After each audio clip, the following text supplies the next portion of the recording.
Ministri i Arsimit dhe Sportit Mirela Kumbaro reagoi këtë të mërkur ndaj deklaratave të deputetes Elisa Spiropali, e cila pak ditë më parë kishte kritikuar mazhorancën socialiste, duke thënë se integrimi evropian mbetet vetëm në nivel retorike.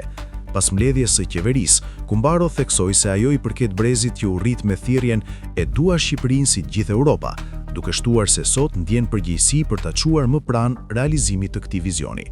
Në fjalën e saj për mediat, ajo nënvizoi se nuk dëshiron të komentojë deklarata politike, por të flasë për punën konkrete.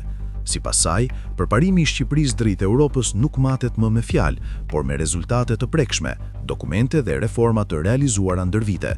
Ajo përmendi se vendi ka kaluar një tranzicion 35 vjeçar dhe tashmë arritjet vlerësohen me hapa konkret, madje me centimetra.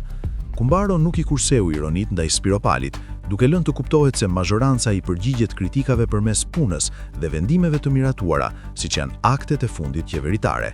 Këto zhvillime vijnë në një moment tensionesh brenda Partisë Socialiste, pas një përplasjeje verbale mes kryeministrit Edi Rama dhe Elisa Spiropalit, e cila u pasua nga reagime publike nga të dyja palët. Debati ka nxjerrë në pa përçarje të brendshme në radhët e socialistëve.